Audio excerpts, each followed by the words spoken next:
ஜோதி, நான் சொன்னது எல்லாமே நடக்கும். சரியா? எதுக்கும் ஃபீல் பண்ணாத, நான் இருக்கேன்.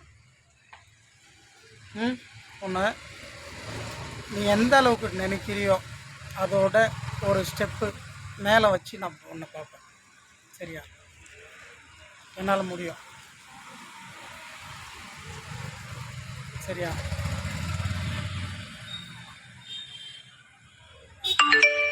என்ன புரிஞ்சுக்கிட்டவ நீ தான். இதுக்கு மேலே வந்து புதுசாக பிறந்து வந்து யாரும் புரிஞ்சுக்கிற மாதிரி யாரும் ஆள் இல்லை. இதுக்கு மேலே எதை இல்லை. ஏன்னா நான் ஆசைப்பட்டது வேற ஒரு பொண்ணு, உனக்கு நல்லா தெரியும் தானே. இது நீ வந்து இது பண்ணது என் அப்பனோட வரம். அதை நான் மறுக்க முடியாது, மாற்றவும் முடியாது, அழிக்கவும் முடியாது, எதுவுமே பண்ண முடியாது. இதுதான் உண்மை. சரியா? இந்த வரம் சாபமாக மாறிடும் அப்புறம். அதனால் எனக்கு ஒரு பயமாக இருக்குது. என்ன ஆனாலும் ஆகட்டும், நம்ம வாழ்ந்து தான் பார்ப்போமே. என் அப்பா சொன்ன மாதிரி அந்த முடிவில் நான் ரெடி ஆகிட்டேன்னு வச்சுக்கேன். ரெடி ஆகிட்டேன், ஆல்ரெடி ஃபஸ்ட்டே ஆகிட்டேன். இருந்தாலும் எனக்குள்ள ஒரு எப்படி ஒரு ஷாக் ஆகிற மாதிரி ஒரு எல்லாம் இருந்தது.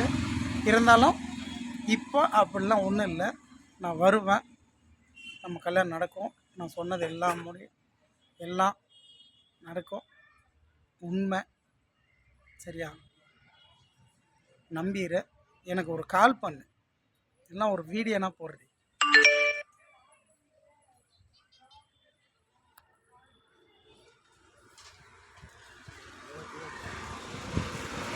படுத்தா தூக்கம் வரமாட்டேங்குது. என் பக்கத்தால் நீ இருந்துன்னு வச்சுக்க, எனக்கு எந்த பிரச்சனையும் இல்லை.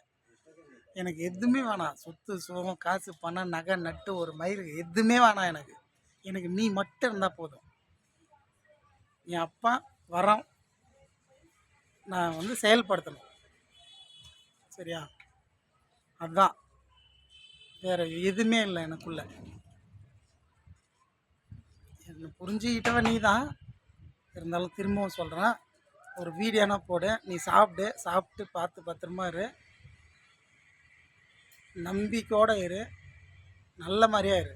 எதுக்கும் ஃபீல் பண்ணாத, நான் இருக்கேன். சரியா?